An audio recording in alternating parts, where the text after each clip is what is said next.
Hey everyone, Kevin here.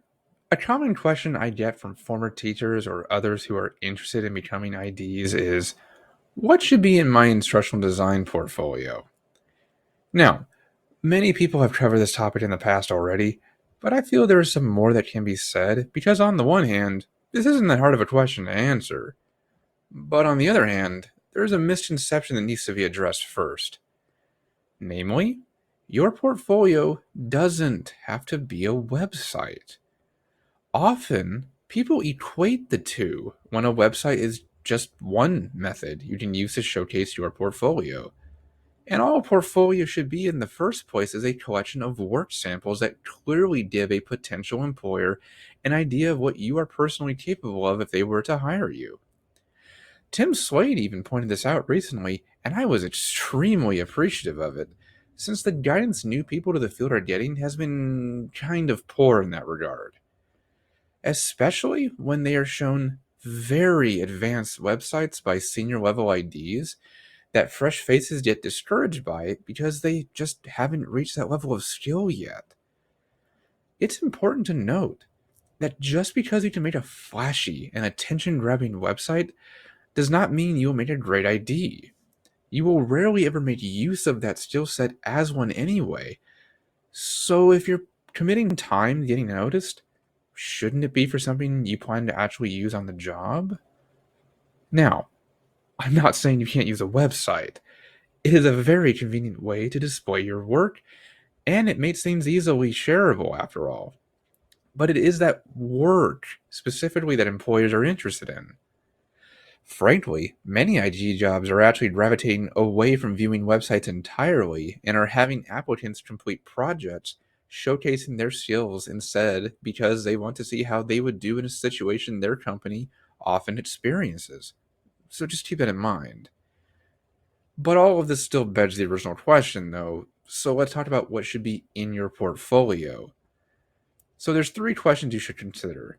One, what are you good at creating? Two, what do you enjoy creating? And three, what do you want to be hired to create?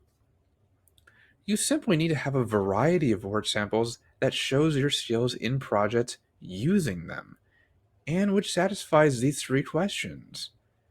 Your courses need to help a company see how you would design training to meet their needs, and is why portfolios are what will get your foot in the door, far more than even your resume.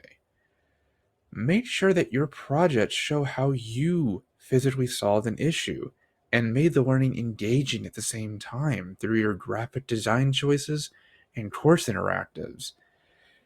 The days where IDs solely focus on instructional design are long gone. There will be an expectation that you can do a little bit of everything.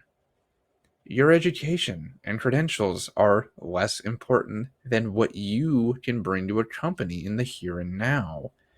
Typically, this will involve having at least one storyline presentation, one Rise course, a storyboard, and a training plan you created. Make sure to have project descriptions detailing what those courses are for, what needs they satisfied, and what tools you use to create them. Remember, since many of your work samples early in your career are going to be about courses you probably made up, just make sure that it is relevant to the three questions I mentioned previously. The design and instruction should reflect what you enjoy, what you are good at, and what you want to be doing. If you want to create a course about the proper way to create a fancy 3-tier wedding cake because you want to work for a company involved in the food or service industries, go for it. Just as long as it is relevant and does a good job showing how you made use of the existing tools available to you. Now, keep in mind, your interests can and will change over time. You may not even know what you're really interested in yet, and that's okay. I am finding that I am starting to really enjoy video editing, as you can see by these videos. And I know that whenever I get around to updating my portfolio again, I will probably do a better job displaying those interests and how they can be used within courses I develop. For instance, I would include more things I plan to create in Beyond or Camtasia, and things that show how my graphic design skills have grown in my current position. And you will grow too. So will your projects. But while you are getting started, focus on just creating coursework using the tools you will most likely be required to utilize. Show employers and hiring managers what you like creating and how you can apply it to their company. For people coming out of toxic jobs, like teaching, where your creativity has been greatly stifled, this might give you a bit of a mental block at first, but just get started creating. There is no rule that you have to showcase the first thing that you make, and realistically, you probably won't want to.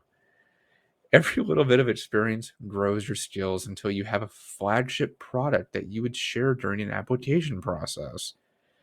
It is a difficult thing to wrap your mind around at first. It still is complicated to me at times, to be honest, so don't get overwhelmed. But I am always here to help you at least get started with that process. See you next time.